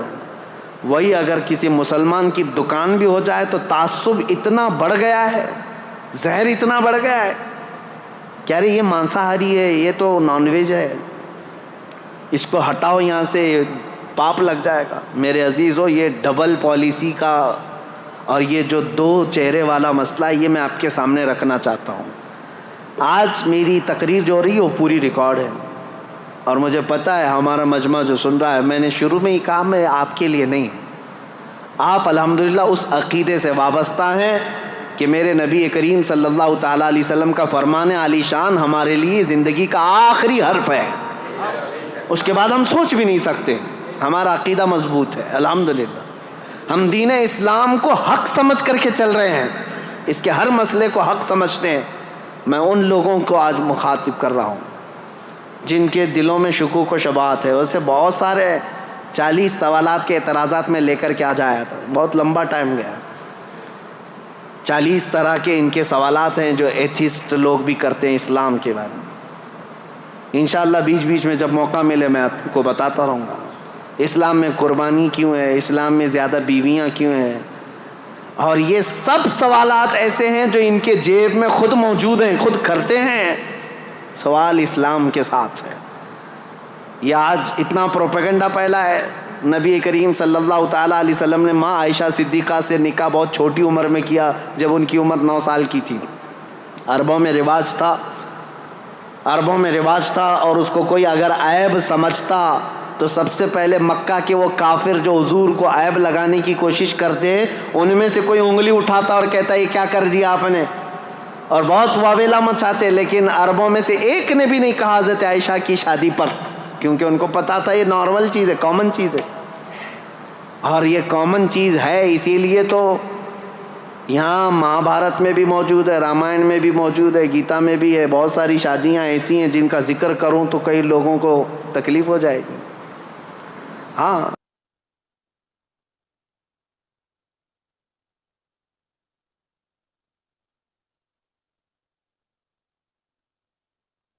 اور زیادہ بیویاں، نبی کریم صلی اللہ تعالیٰ علیہ وسلم کی 10 بیویوں کے متعلق یہ ٹی وی میں بیٹھ کر کے پکوڑے تلتے رہتے ہیں اور ایک دوسرے پر اعتراضات کرتے رہتے ہیں.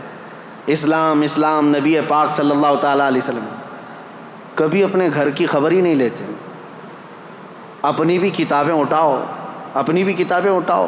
10 بیویاں کی ہیں لیکن ہر ایک کی حکمت ہے، میں بتاؤں گا. وہ مطلقہ تھیں یا بیوہ تھیں، نبی کریم صلی اللہ علیہ وسلم نے ان سے نکاح کر کے وہ درجہ دیا ہے کہ ان کو پوری کائنات کے مومنوں کی ماں بنا دیا، امہات المومنین بنایا. لیکن کلپنا بھی نہیں کی جا سکتی، تصور بھی نہیں کیا جا سکتا. ایک بھگوان تو ایسے ہیں جن کے 16,400 بیویاں ہیں، اور وہ ایک رات میں سب کے پاس بھی جا کے آتے تھے.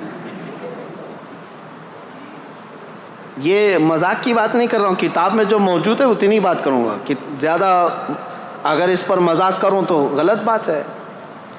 جب یہ چیزوں پر ہم نے کبھی آپ کے ساتھ کوئی چھیڑ چھاڑ نہیں کیا، 16,000 نہیں 32,000 رکھ لو، کیا فرق پڑتا ہے. لیکن تم ادھر انگلی نہ اٹھاؤ میرے نبی پاک کی طرف. ایک بات یاد رکھو. اور کم سنی کے بارے میں بھی اگر انگلی اٹھاؤ گے تو ہم پوری لسٹ لے کر کے بیٹھے ہیں کہ کون کون کتنی عمر میں شادی کیا ہے، سب کی لسٹ موجود ہے. آپ کو میں بتاؤں بہت پرانا تو میں کہہ رہا ہوں کہ 1400 سال پہلے کی بات ہے. اس وقت کامن بات تھی 9 سال کی لڑکیاں. لیکن یہاں تو دیش آزاد ہونے کے بعد بھی، میں خالی آپ کے سامنے نام دے دیتا ہوں، چیک کر لینا، آپ کی ذمہ داری. سب سے بڑی شخصیت کے نام سے مشہور ہے ہندوستان میں، یعنی غیر مسلموں کی بات کر رہا ہوں. بابا صاحب بھیم راؤ امبیڈکر، ان کی شادی کب ہوئی، کس سے ہوئی، کتنی عمر میں ہوئی، یہ ریسرچ کرنا تمہاری ذمہ داری ہے. رابندر ناتھ ٹیگور، جس کے ذریعے سے جن گن لکھا گیا ہے، جو پورے ہندوستان کا قومی ترانہ ہے آج، نیشنل اینتھم، اس کے رائٹر رابندر ناتھ ٹیگور. جا کے معلوم کرنا اب تمہاری ذمہ داری ہے کب شادی کیا، کس سے کیا اور کتنی عمر میں کیا. یہ تو 100 سال سے پہلے کے لوگ نہیں ہیں، ابھی کے ہیں. ان کے گھروں میں جو شادی ہو کر کے آئی لڑکیاں، وہ 15 سال سے کم کی ہیں، 10 سال کی ہیں، کوئی 12 سال کی ہیں. اور تم 1400 سال پہلے کے اعتراضات اٹھاتے ہو. نبی کریم صلی اللہ تعالیٰ علیہ وسلم نے ماں عائشہ صدیقہ سے 9 سال کی، ابھی تو 2 ہی مثالیں دیا، پوری لسٹ موجود ہے ہمارے پاس۔ صرف اتنا میں کہنا چاہتا ہوں، اسلام کے متعلق ٹھنڈے دل سے سوچو، کائیں کائیں چلانے سے یا کتے کی طرح بھونکنے سے تمہیں ہدایت کبھی نہیں ملے گی۔ اسلام کو بہت سارے لوگوں نے پڑھا ہے اور الحمدللہ جب دل نرم ہوا ہے تو انہوں نے بھی پکار کر کے کہا ہے۔ آپ کو پتہ ہے ایک بہت بڑا رائٹر ہے، انگلش رائٹر، بہت بڑا رائٹر ہے، جارج برنارڈ شاہ، اس نے کہا ہے میں نے پورا ریسرچ کر کے دیکھ لیا، دنیا میں اسلام سے بہترین قانون کسی کے پاس ہے ہی نہیں، اسلام سے بہترین قانون کسی کے پاس نہیں۔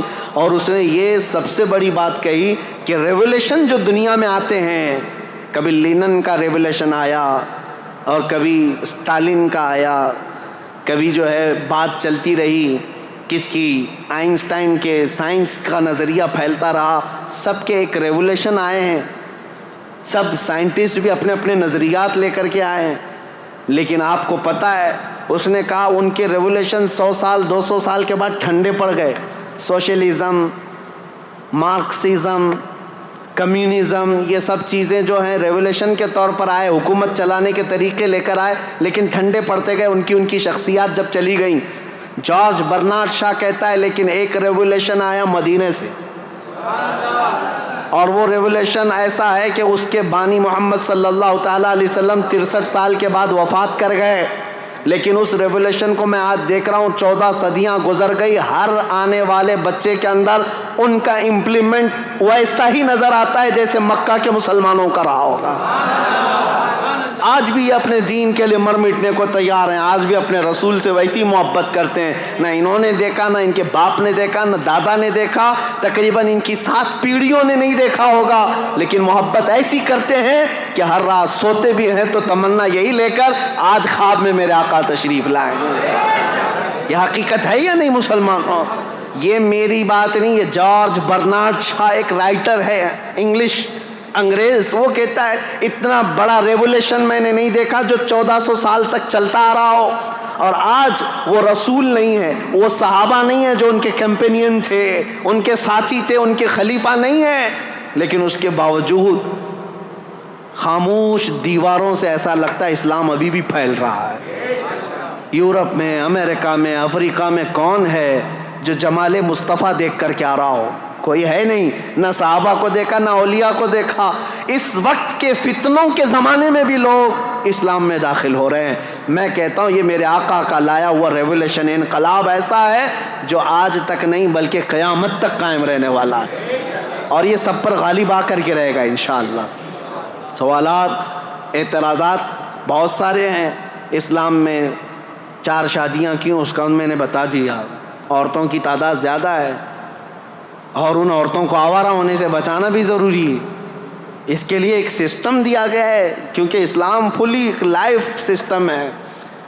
اور اس کے علاوہ کم سنی پر جو اعتراضات کرتے ہو، اور اس کے علاوہ بہت ساری چیزیں ایسے اعتراضات کرتے ہیں، مرنے کے بعد دوبارہ زندہ ہونے کا عقیدہ کیوں ہے، یہ ساری چیزیں اسلام میں کیوں؟ میرے عزیزو، یہ ہونا بہت ضروری ہے۔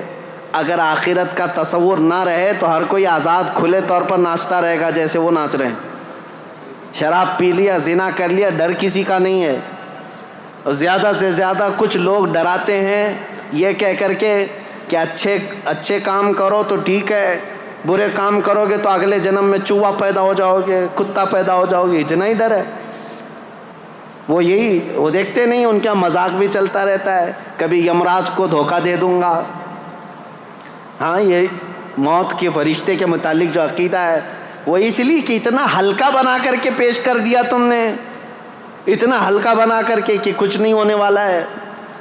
میرے عزیزو، اسلام آخرت کا ایسا مضبوط عقیدہ دیتا ہے، ایسا مضبوط عقیدہ کہ آپ مشرق سے لے کر مغرب تک، شمال سے جنوب تک پوری دنیا میں گھومو، کسی بھی مسجد میں جاؤ، مسلمان جب مسجد میں جا کر اللہ اکبر کہہ کر رکعت باندھتا ہے، اس کی نظریں ایسی سیدھی ہو جاتی ہیں، کوئی اسے پکارے تو بھی نہیں دیکھتا، کوئی اسے چلائے تو بھی نہیں دیکھتا، اس کی نظر ایک ہی طرف ہے، وہ اللہ کے قرب کی طرف بڑھنا چاہتا ہے۔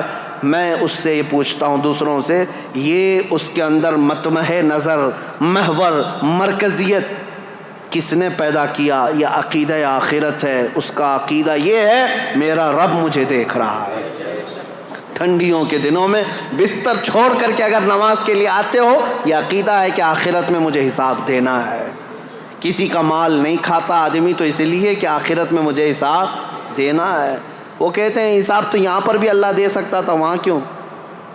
ایک سوال یہ بھی ہے، اللہ اگر چاہے تو یہیں پر حساب لے لیتا، برے لوگوں کو یہاں مار دیتا اور اچھے لوگوں کو یہاں اچھائی دے دیتا۔ نہیں میرے عزیزو، یہ انسان کی جان ایسی ہے، کچھ بندے ایسے ہیں جو اتنے گناہ کر چکے ہیں، ان کو موت بھی دے دو تو سزا پوری نہیں ہوتی۔ صحیح کہہ رہا ہوں؟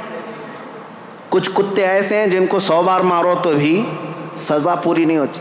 ان سے ہی پوچھو، ہٹلر نے جرمن کا تاناشاہ، جس کے بارے میں مشہور ہے کہ 50 لاکھ یہودیوں کو مار ڈالا، چیمبر میں ڈال کر کے مارا، اس کا ذکر کرنے بھی نہیں دیتے یہودی، ہولوکاسٹ کا پکڑ کے لے جائیں گے، کچھ بھی کریں گے۔ یہ ہماری تقریر بھی سنتے ہیں اور ہمیں پھر وہاں پر بیت المقدس جانے نہیں دیتے۔ بہرحال انشاءاللہ العزیز ایک دن آئے گا جب ہمارے اس قبلہ اول پر اسلام کا پرچم لہرائے گا انشاءاللہ۔ ہمارے خطبے بھی ہوں گے، ہماری نمازیں بھی ہوں گی انشاءاللہ۔ میں ان سے پوچھتا ہوں 50 لاکھ لوگوں کو مارا، چلو آج پکڑ کر کے ہم لا کر کے دے دیتے ہٹلر کو، کیا سزا دو گے؟ کیا سزا دو گے اس کو؟ 50 لاکھ لوگوں کو مار، تم خوب غصے میں جل کر کے کیا کرتے؟ اس کو بھی چیمبر میں ہی ڈال کے مارتے، ہاں اس کو بھی مار ڈالتے، مر جاتا تو ہو گیا۔ ایک یہودی کو مارنے کی سزا ہو گئی ہے، باقی اتنے جو 50 لاکھ کے قریب ہیں، ایک کو مارنے کی سزا تو ایک کو مار دیا تم نے۔ اس کو تو سزا ملنی چاہیے تھی 50 لاکھ لوگوں کے مارنے کی۔ اب میرے رب کا نظام آخرت میں موجود ہے، جہنم میں ڈالے گا رب تعالیٰ ظالموں کو۔ رب تعالیٰ قرآن میں فرماتا ہے کلما نضجت جلودہم بدلناہم جلودا غیرہا لیذوقوا العذاب۔ جب جب جہنم کی آگ سے چمڑی پک جائے گی، ہم اس کی چمڑی اتار دیں گے اور نئی چمڑی ڈالیں گے تاکہ وہ عذاب چکھ سکے۔ ہر بار اس کی چمڑی بدلی جائے گی۔ حضرت کعب احبار رضی اللہ تعالیٰ عنہ مفسر قرآن ہے، آپ سے پوچھا گیا یہ چمڑی بدلنے کا پروسیس جو جہنم میں ہوگا یہ کتنی بار بدلا جائے گا؟ انہوں نے فرمایا کہ 1 گھنٹے میں 70 بار بدلی جائے گی۔ 1 گھنٹے کے اندر 70 بار جسم کی چمڑی بدلی جائے گی تاکہ وہ ہر بار نیا عذاب چکھ سکے۔ جب جب جلے گا پھر بدلا جائے گا۔ کیوں؟ وہاں موت نہیں ہوگی، موت نہیں ہوگی۔ ایک بار موت کو بھی موت آ جائے گی، اس کے بعد ختم۔ اب نہ جہنمیوں کو موت نہ جنتیوں کو موت، اب سزا جھیلنا ہوگا۔ اس کے لیے آخرت میں حساب کتاب ہونا ہے، انصاف ہونا ہے۔ آخرت ضروری ہے۔ دنیا میں عدالت ہو سکتی، فیصلہ ہو سکتا، ایک بار مار دیتے ہو جاتی، باقی گناہوں کی سزا کیسے دیتے؟ باقی گناہوں کی سزا کیسے ملتی؟ ایک مرد ایسا آیا جو 10 لڑکیوں کا ریپ کیا ہو، اب زیادہ سے زیادہ ہم اس کو سزا کیا دیتے؟ موت کی سزا دیتے، مار دیتے۔ اس کی سزا تو ہو گئی، ایک لڑکی کے ساتھ زنا کرنے یا زنا بالجبر کی سزا ہو گئی، ایک کو مار دیا ہم، باقی 9 لڑکیوں کا انصاف کیا ہے؟ اس کے لیے آخرت ہے۔ اللہ تبارک و تعالیٰ قیامت کے دن پھر وہ عذاب دے گا جس کو کانوں نے سنا نہیں ہوگا، آنکھوں نے دیکھا نہیں ہوگا۔ میرے عزیزو، اسلام کی یہ تمام چیزیں ہیں جس کی وجہ سے میں دعوت فکر دیتا ہوں لوگوں کو، سوچو کہ اسلام کو کیوں فالو کرنا چاہیے۔ یہ میرا دین ہے، اس کی حقانیت ہے، اس کی خوبیاں ہیں، اس میں اونچ نیچ کا فرق نہیں ہے، اس میں غریب امیر کا فرق نہیں ہے، اس میں چھوت چھات نہیں ہے، اس میں غریب کا بیٹا بھی پہلی صف میں کھڑا ہو سکتا ہے، امیر کا بیٹا بھی پہلی صف میں کھڑا ہو سکتا ہے۔ حج بیت اللہ کے لیے جانے کے لیے کسی کا کوئی امتیاز نہیں۔ یہاں پر اگر کوئی اعلیٰ ذات والا ہے وہی پوجا کرے گا، وہی بھگوانوں کو چھو سکے گا، چنڈال دلیت چھو نہیں سکے گا۔ میرے دین میں یہ نہیں ہے۔ تمہارے ہاں ایسا ہے، چاہے نیکوکار ہو کہ پرہیزگار ہو یا گنہگار ہو، جب وہ خانہ کعبہ کے قریب پہنچے، حجر اسود کو گنہگار بھی چومتا ہے، پرہیزگار بھی چومتا ہے۔ دونوں کے لیے کھلا ہوا میدان ہے، خانہ کعبہ کو لپٹ جانا ہے، سب کے لیے کھلا دروازہ ہے۔ میرے نبی پاک کے آستانے پر جانا ہے، وہاں نہ بادشاہ دیکھا جاتا ہے نہ فقیر دیکھا جاتا ہے، ہر ایک کا سلام قبول کیا جاتا ہے۔ بلکہ میں تو آپ کو بتاؤں، ہزاروں نہیں لاکھوں لوگ وہاں پر سلام پیش کرتے ہیں۔ ایک وقت کا واقعہ مجھے یاد آتا ہے، ایک خاتون وہ کہتی ہے کہ حضور کی بارگاہ میں گئی، عورتیں جہاں سے سلام کرتی ہیں ساری عورتیں سلام کر رہی تھیں، کچھ عالمہ عورتیں تھیں، وہ میرے آقا کو اچھے اچھے لقب سے سلام کر رہی تھی، الصلاۃ والسلام علیک یا خاتم النبیین یا رحمت للعالمین یا شفیع المذنبین یا انیس الغریبین۔ یہ جو عورت تھی یہ دیہات کی رہنے والی، گاؤں کی، پڑھی لکھی نہیں تھی۔ اس کو غم لاحق ہوا کہ میں بھی پڑھی لکھی ہوتی تو اچھا سلام کرتی میرے آقا کو، اور رونا آ گیا اور اس نے کہا السلام علیکم یا رسول اللہ۔ اتنا کہہ کر کے اپنے آنچل سے آنسو پوچھتے ہوئے اپنی قیامگاہ پر اپنے گھر پر آ گئی، سو گئی روتے ہوئے اور کوستی رہی، میری جہالت کو برا ہو، بچپنے کو برا ہو کہ میں پڑھی لکھی نہیں، آج پڑھی لکھی ہوتی تو میرے نبی کو اچھا سلام کر سکتی تھی۔ آئی، سو گئی روتے روتے، قسمت بیدار ہوئی، خواب میں میرے آقا تشریف لائے، نبی کریم صلی اللہ تعالیٰ علیہ وسلم تشریف لائے۔ آتے ہی آپ نے فرمایا، میرے آقا نے، اے خاتون بڑی دور سے آئی، آج لاکھوں لوگوں نے مجھے سلام کیا لیکن ان سب میں مجھے سب سے اچھا تیرا سلام لگا، اس لیے کہ دل کی گہرائیوں سے سلام کیا تھا۔ اس لیے میرے عزیزو، میرے مصطفیٰ کے دربار میں نہ اونچ نیچ دیکھا گیا ہے، نہ امیر غریب دیکھا گیا ہے، نہ فقیر بادشاہ دیکھا گیا ہے، نہ ذات پات دیکھی گئی ہے۔ جو جہاں سے آیا وہ میرے مصطفیٰ کریم کے سمندر میں جم گیا۔ حبشہ سے بلال آئے، روم سے صہیب آئے، فارس سے سلمان آئے، عرب سے خالد بن ولید آئے، لیکن یہ سارے ملکوں کے میرے آقا کے مدینے میں ایسے جمع ہوئے جیسے ایک ماں سے پیدا ہوئے چار بھائی بھی اتنی محبت نہیں کرتے تھے جتنا میرے آقا کے صحابہ میں میرے آقا نے محبت ڈال رکھی۔ یہ میرے دین کی خصوصیات ہیں، یہ میرے دین کی خصوصیات ہیں۔ اس لیے میں کہوں گا لوگوں کو لا کر کے دکھاؤ اس کے مثل کوئی چیز ہو جس دین نے اتنے اعلیٰ قسم کی چیزیں دی ہوں۔ آج بھی بچیوں کے حقوق کے لیے دنیا لڑ رہی ہے، عورتوں کے حقوق کے لیے۔ یہ پروپیگنڈا ہے، یہ جھوٹی باتیں، یہ مکاری کی باتیں ہیں۔ یہ صرف اور صرف ہماری عورتوں کو جانور بنانا چاہتے ہیں اور کچھ نہیں۔ آزادی آزادی، ان کے ہاتھوں میں پلے کارڈ دے کر کے ان کو سڑکوں پر اتارتے ہیں اور کہتے ہیں آؤ تم بھی، چار دیواری ہماری زندگی نہیں۔ پاکستان میں کچھ عورتیں ایسی باہر آئیں، پلے بورڈ پر لکھا ہوا ہے، ہورڈنگز لے کر کے آئی ہیں، چار دیواری ہماری زندگی نہیں، میری مرضی میری زندگی۔ ان عورتوں کو کون بہکا رہا ہے؟ یہ وہی عیاش قسم کے لوگ جنہوں نے عورتوں کو کتوں سے زیادہ اہمیت نہیں دی، یہ صرف اپنے ہوس کا نشانہ بنانا چاہتے ہیں، ان کو ننگا کر کے اسٹیج پر لا کر نچاتے ہیں۔ عورتیں یہ سمجھتی ہیں یہ آزادی ہے میری، یہ آزادی کون سی خاک آزادی ہے جو تم ہر رات دوسرے مرد کی زینت بن جاتی ہو، ہر رات کسی مرد کے بستر کو گرم کرنے لگ جاتی ہو؟ یہ کون سی آزادی ہے؟ عزیزان گرامی، یہ عورتوں کے حقوق نہیں، عورتوں کے حقوق میرے دین سے پوچھو، اسلام نے کیا دیے ہیں۔ میرے آقا نے فرمایا اگر ایک بیٹی بھی ہو صحیح طریقے سے پرورش کر کے نکاح کر کے دے دیا، حضور فرماتے میری شفاعت اس پہ واجب ہے، میں اس کو جنت میں لے کر کے جاؤں گا۔ بیوی کو ایک لقمہ حلال کا کھلایا، میرے آقا نے فرمایا صدقے کا ثواب ہے۔ نبی کریم صلی اللہ تعالیٰ علیہ وسلم نے عورتوں کے حقوق یہاں تک بڑھا دیے، فرمایا الجنت تحت اقدام الامہات، اے لوگو تمہاری جنت تو تمہارے ماؤں کے قدموں کے نیچے ہے۔ عورت کو نہیں بڑھایا تو اور کس کو ہے؟ آج وہ لوگ سوال کرتے ہیں جو عورتوں کو جانوروں کی طرح جینے پر مجبور کر رکھا ہے۔ بہرحال میری یہ گفتگو طویل ہوتی چلی جائے گی، یہ قصہ لطیف ابھی نہ تمام ہے، جو کچھ بیاں ہوا وہ آغاز باب تھا۔ عزیزان گرامی وقار، میں اس بات پر اپنی گفتگو کو ختم کرتا ہوں، اسلام کی فطرت میں قدرت نے وہ لچک دی ہے، جتنا ہی دباؤ گے اتنا ہی وہ ابھرے گا۔ وآخر دعوانا الحمدللہ رب العالمین۔